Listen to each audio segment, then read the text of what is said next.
Continuamos agora o nosso programa de hoje. Nós estamos conversando sobre economia com o professor Emanuel Nunes, que está aqui comigo no estúdio. Para você mandar sua mensagem, está aqui, já conhece o esqueminha, faz sua mensagem, manda nas nossas redes sociais para fazer sua participação aqui e me ajudar a fazer o programa de hoje, nesta terça-feira. E aí, pessoal, vamos lá, agora sim. Para você que está nos assistindo aqui, fica me vendo aqui, não esqueci não, viu? Estava só esperando o alô ali do pessoal do controle para a apresentadora que não decora todo o texto. Tá aí, os servidores públicos municipais já protocolaram a primeira pauta de reivindicações no gabinete da Prefeitura de Mossoró. Um dos dois ofícios trata dos salários atrasados de dezembro. O outro traz necessidades dos profissionais da educação. Os dois ofícios foram protocolados na segunda, dia 4. O primeiro destaca a folha salarial de dezembro, onde parte do 10º e gratificações não foram pagos.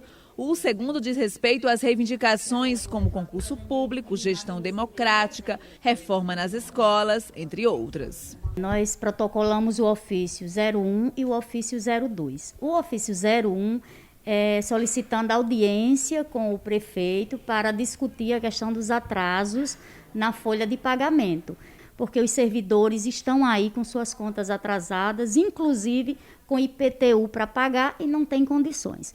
O outro ofício, 02, é a pauta de reivindicação dos profissionais da educação, que nós realizamos a assembleia ainda em dezembro, e tem vários pontos nessa pauta, tanto relacionada a direitos dos profissionais da educação, quanto a questão da melhoria da educação pública no município. O ofício foi protocolado diretamente ao prefeito Alisson Bezerra. Não houve nenhum tipo de discussão com os secretários. Falando nisso, a presidente do Sindicerpo ainda comentou sobre os recentes decretos editados pelo Poder Executivo Municipal que decretam calamidade financeira em Mossoró. Ela afirmou que ainda é recente para falar se eles foram intempestivos ou exagerados. A situação de calamidade financeira e administrativa cita dívidas, mas além da folha não há informações detalhadas sobre os débitos. Sobre os demais pontos, a presidente do sindicato aguarda posicionamento do executivo. A gente está agora no meio que parece que um tsunami, tudo caindo sobre a nossa cabeça, calamidade, contas, dívidas absurdas que a nova gestão está aí dizendo. Nós não temos informações reais, né? E esperamos que nos próximos dias tenha todo esse esclarecimento em relação a isso. Então, não posso afirmar se decreto é precipitado ou não é precipitado, porque nós não conhecemos a realidade das coisas. Inevitável a gente tocar nesse assunto agora, nesse momento, com o nosso convidado de hoje, professor Emanuel Nunes. Afinal, decreto de calamidade financeira. Ontem eu comentei aqui que o próprio prefeito afirmou que o grande problema que ele está enfrentando é a falta de informações, que ele não tem informações de como está realmente a situação econômico-financeira da prefeitura, mas, ao mesmo tempo, ele emitiu um decreto de calamidade. Qual a opinião senhor sobre isso? Bom, um dos pontos, né, que eu vejo a necessidade de um decreto de calamidade, como aconteceu com a governadora, né, do estado, é de uma situação de extrema tragédia, né, ou situação caótica das contas, né? Eu acredito que a equipe do prefeito, né, que é uma equipe competente, eu conheço a grande maioria, sou colega, inclusive, de grande parte, eu acredito que deve ter tido motivos muito claros, né, para tomar essa decisão. Apesar de que eu tenho certeza que eles têm consciência de que uma decisão dessa também traz consequências negativas, né? Um decreto de calamidade, ele limita a própria visão do investidor, limita a possibilidade, inclusive, da vinda de recursos, né? Eu acredito que até emendas parlamentares ou recursos a médio prazo podem ter dificuldades de vir em função do decreto de calamidade. Mas eu acredito que a própria equipe, né, deve ter consciência disso, deve ter pesado muito bem essa decisão, onde nós sabemos que na vida toda decisão tem um preço, né? E decretar um decreto de calamidade financeira, isso também traz seu preço. Eu acredito que a equipe está ciente disso e deve administrar isso da melhor maneira. Afinal, para que serve o decreto de calamidade no município? É uma forma de blindar, né? Por exemplo, toda a relação com fornecedores, a própria condição de você negociar com sindicatos ou tentar relevar, amenizar a pressão com os funcionários. É você blindar a máquina pública, né, de demandas externas que vêm de fornecedores, de servidores e aí por diante. É você ter um fôlego, né, para gerir a coisa pública sem pressão. Mas, por outro lado, existe o ônus. Não, naturalmente, uma decisão dessa existe. Como eu falei, eu acho que o impacto de uma decisão dessa, né, automaticamente se reflete numa redução ou numa possibilidade de vinda de recursos menor. A questão de utilização de fundos que possam ter a prefeitura, como o Finisa, como outros, isso aí limita a ação com relação ao uso dos fundos.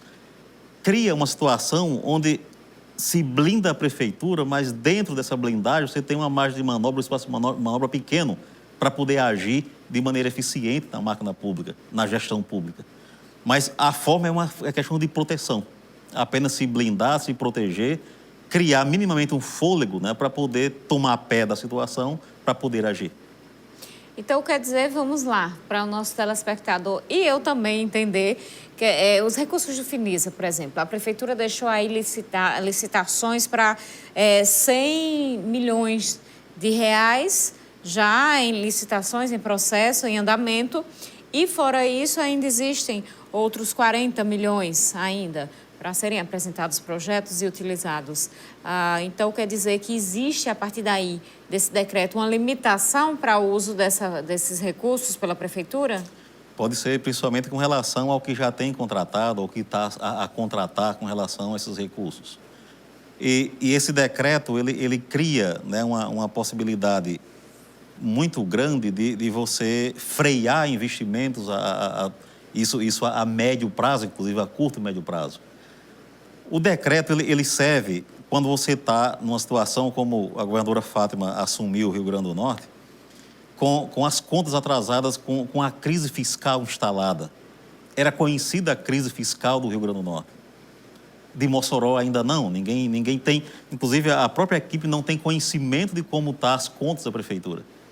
Então, baixar um decreto nessa altura, eu acho que pode ser uma medida de proteção ou de precaução, mas sem conhecer o que existe de informação, como a própria equipe sempre demonstrou, eu acredito ser um risco muito alto.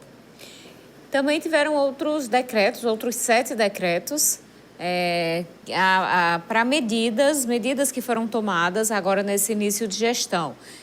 Teve a exoneração dos cargos comissionados, teve a definição de descontos no IPTU para este ano de 2021. Teve também toda a determinação para um apanhado, um geral, ali na situação da prefeitura em relação a estagiários, a servidores, cargos comissionados, prédios públicos, servidores que estão cedidos para outros órgãos e instituições. Essas demais medidas, elas são usuais se acontecer e são corretas? Sim, em toda a transição de governo, né, até mesmo o próprio decreto de calamidade que a governadora também fez quando no início da gestão dela, foi muito também para essa questão de mudança, de mover funcionários da esfera federal para estadual e vice-versa, né? Da mesma maneira, o prefeito ele tende a fazer numa transição como essa que ele está iniciando agora.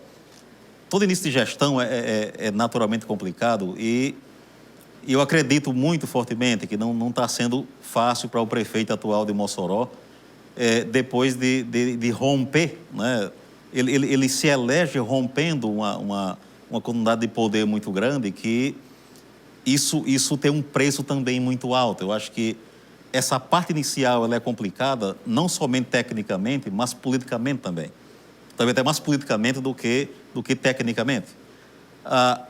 Politicamente, você tem toda uma estrutura adversária, né, que sai de cena e entra uma gestão oposta a ela. Toda uma estrutura estava montada e ela não se dilui de uma hora para outra, ela se mantém. Então, o início disso é muito lento, a lógica de você começar uma nova gestão, de toda uma estrutura montada para trás, ela precisa de tempo, ela precisa de uma capacidade, de uma habilidade muito grande dos gestores para poder, inicialmente, passar 6 meses tomando o pé de toda a situação para poder agir de maneira cada vez mais eficiente. E aí existe a ideia de um plano de desenvolvimento econômico. A gente vê isso, entra gestão, sai gestão, e sempre se fala num plano de desenvolvimento econômico. A gente, embora existam planos nos papéis, é muito difícil a gente ver um desenvolvimento econômico. Por exemplo, nos últimos anos em Mossoró, e não falo somente da última gestão, desta gestão anterior, mas ao longo dos últimos anos. E existem promessas que são difíceis a gente não ver se concretizar, como a questão do distrito industrial, a atração de grandes empresas, a atração de indústrias. O que é que falta, professor? Carol, existe uma necessidade. Em economia, a gente tem umas disciplinas que tratam de elaboração de política econômica. Você tratar a política econômica. Por exemplo, que tipo de política se leva para o setor industrial, né? Qual a política industrial de Mossoró? Qual a política industrial do Rio Grande do Norte, do Brasil? Qual a política para a parte de serviços? Ou a política agrícola? Que mecanismos se criaram para cada segmento desse ou para cada setor, para que a economia ela crie um ciclo virtuoso de desenvolvimento? Que plano se tem? E no plano consta muitos mecanismos de política, como crédito, como incentivos, como vários mecanismos, né, que passam a formar todo um marco legal e econômico, né, que torna a economia cada vez mais atrativa e ativa. No nosso caso, a gente não tem muito isso. Hoje, qual a política industrial que temos? A política que elege uma lógica numa porcelanate, ou a política que elege, por exemplo, os pequenos empreendedores locais? Ou as duas coisas? Que política tem para a agricultura, para o lado agrícola? Que sentido faz alguém criar uma loja de agroindustrialização no município de Mossoró? Um incentivo ao cooperativismo, um incentivo à agregação de valor e à inserção em mercados de uma agricultura que é local. Não se vê falar sobre isso, não se vê tocar nesse assunto. Para você desenvolver um município, uma região ou um país, você tem que ter políticas claras e mecanismos claros. Por exemplo, no Rio Grande do Norte, eu lembro que eu presidi a FAPETEM durante um período e eu tinha uma relação muito próxima com o secretário de Desenvolvimento Econômico da época, que era o próprio até o Rogério Marinho, que é ministro hoje. E eu me debrucei com ele em alguns momentos, em alguns pontos, que se tratava do desenvolvimento econômico de Mossoró, do Rio Grande do Norte, a parte do que se tinha de ideias. A única ação de política, Carol, era para o Estado, era apenas a isenção fiscal das empresas do Estado. Não havia nenhum tipo de mecanismo capaz de alavancar a economia do Estado. Pelo contrário, o único mecanismo que existia na época era um mecanismo que desobrigava as empresas do Estado a pagar o que devia o Estado, sangrar cada vez mais um Estado pobre. Então, o que vale em uma região como a nossa, o Mossoró, o Rio Grande do Norte, chega a ser gestores que prospectam, que tenham condições de buscar riquezas, de transformar o que temos em riqueza, de transformar o que temos em emprego. Esse é um ponto que desafia qualquer gestor e que a gente não tem encontrado o que você colocou. Cadê o plano? Se tem um plano, cadê as ações implantadas? Não tem, porque montar um plano é algo complexo e precisa de competência para isso. E implantar mais ainda. Implantar um plano de desenvolvimento é algo que desafia qualquer gestor e exige competência. Vamos fazer um intervalo, daqui a pouco a gente volta.